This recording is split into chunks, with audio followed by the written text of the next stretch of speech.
Halo semua, ada kabar yang penting banget nih buat dunia pendidikan kita di Indonesia.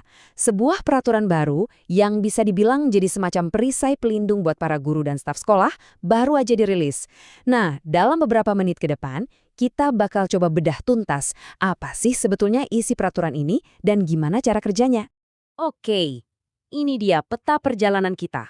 Pertama-tama, kita bakal lihat kenapa sih guru-guru kita butuh perlindungan. Penting banget kan? Terus, kita kenalan sama perisai barunya. Kita juga akan kupas tuntas 4 pilar utamanya, gimana cara minta bantuan kalau ada masalah, dan yang nggak kalah penting, siapa aja yang punya tanggung jawab. Terakhir, kita tarik kesimpulan besarnya. Siap? Yuk, kita mulai. Oke, bagian pertama. Sebelum kita ngomongin solusinya, kita harus jujur dulu sama masalahnya. Kenapa sih para pendidik kita, para guru, sampai butuh perisai khusus kayak gini? Ini pertanyaannya dalam banget loh. Coba kita sama-sama pikirin. Apakah guru dan staf sekolah kita itu beneran udah merasa aman di tempat mereka bekerja setiap hari? Karena, ya, kenyataannya seringkali jauh dari bayangan kita. Nah, ini dia ancaman-ancaman yang nyata mereka hadapi. Peraturan ini spesifik banget loh nyebutin ada kekerasan, ancaman, diskriminasi, intimidasi, sampai perlakuan yang nggak adil. Dan ini sumbernya bisa dari mana aja. Dari murid, orang tua, bahkan dari sistem birokrasi itu sendiri. Jadi ini bukan cuma soal fisik, tapi juga mental dan profesional. Ini penting karena artinya negara secara resmi mengakui kalau masalah-masalah ini tuh ada dan nyata. Oke, kita udah lihat masalahnya kan? Cukup serius. Sekarang, yuk kita kenalan sama solusinya, si perisai baru yang jadi judul kita hari ini. Tara, ini dia wujudnya. Nama resminya, Peraturan Menteri Pendidikan Dasar dan Menengah Nomor 4 Tahun 2024. Nah, yang perlu kalian tahu, ini bukan peraturan yang benar-benar baru dari nol. Ini tuh update besar dari peraturan lama tahun 2017 yang ya dianggap udah kurang nendang lagi buat ngadepin tantangan zaman sekarang. Terus, apa sih arti perlindungan di sini? Di pasal 1 dan 2 itu dijelasin dengan gamblang. Intinya, ini adalah upaya negara untuk memastikan para guru dan staf sekolah itu bisa kerja dengan tenang, dengan rasa aman dan nyaman. Jadi, tujuannya bukan buat cari-cari kesalahan atau ngehukum, tapi lebih ke ngebangun ekosistem kerja yang sehat dan suportif buat mereka. Nah, sekarang kita masuk ke bagian paling penting nih. Peraturan ini tuh dibangun di atas 4 pilar perlindungan.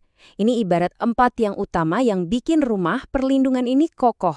Penting banget buat kita pahami satu persatu. Pilar nomor 1, dan ini yang cakupannya paling luas, perlindungan hukum. Gampangnya gini, pasal 5 itu bilang kalau guru dilindungi dari segala macam tindakan negatif. Mau itu kekerasan, ancaman, diskriminasi, dari siapapun, sekali lagi dari siapapun. Ini benar-benar jadi pondasi supaya mereka bisa ngajar tanpa was-was. Biar lebih kebayang sedetail apa perlindungan hukum ini, kita coba zoom in ke satu kasus ya, kekerasan seksual. Menurut peraturan ini, apa aja sih yang masuk kategori itu? Mungkin jawabannya bakal bikin kita kaget, karena ternyata luas banget. Dan ini dia contoh-contohnya. Lihat deh, di pasal 10 itu dirinci banget. Bukan cuma soal sentuhan fisik, tapi bahkan lelucon jorok, nyebarin foto privat tanpa izin, bahkan tatapan mata yang punya niat seksual, itu masuk hitungan. Ini keren banget sih, karena batasannya jadi super jelas. Nggak ada lagi area abu-abu. Oke, pilar kedua, perlindungan profesi. Nah, ini soal gimana guru bisa ngejalanin tugasnya dengan benar. Pasal 15 itu ngelindungin mereka dari hal-hal kayak dipecat sembarangan, dibayar nggak layak, atau bahkan dilarang ngasih pendapat profesional. Intinya, profesi mereka dihargai dan dilindungi. Lanjut ke pilar ketiga, ini soal keamanan dan kesehatan fisik. Lewat pasal 16, perlindungannya itu mencakup macam-macam resiko di tempat kerja. Mulai dari kecelakaan, ancaman keamanan, kebakaran, sampai kesiapan ngadepin bencana alam. Jadi nggak cuma soal ngajar di kelas, tapi juga soal lingkungan kerja yang aman secara fisik. Dan yang terakhir, pilar keempat, ini yang sering banget luput dari perhatian kita. Perlindungan hak kekayaan intelektual.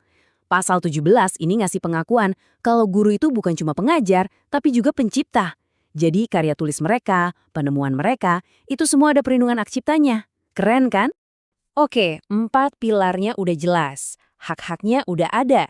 Sekarang pertanyaan paling penting, terus kalau ada masalah, gimana cara minta tolongnya? Gimana prosedurnya? Ternyata prosesnya dibikin cukup jelas di pasal 30. Ada 4 langkah utama. Pertama, laporin dulu secara tertulis, lengkap sama bukti dan kronologinya. Kedua, nanti ada satuan tugas yang bakal ngecek dan nyelidikin laporan itu. Ketiga, setelah dianalisis, Satgas bakal ngasih kesimpulan dan rekomendasi. Dan yang terakhir, ada tindak lanjutnya, misalnya lewat mediasi. Jadi alurnya jelas, biar setiap laporan ditangani dengan benar.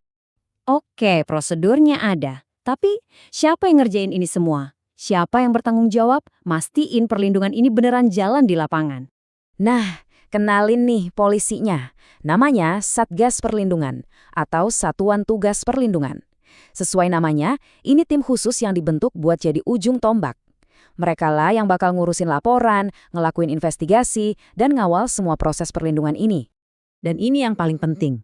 Tanggung jawab ini tuh nggak cuma di pundak Satgas aja. Pasal 19 jelas banget bilang kalau ini tuh kerjaan keroyokan.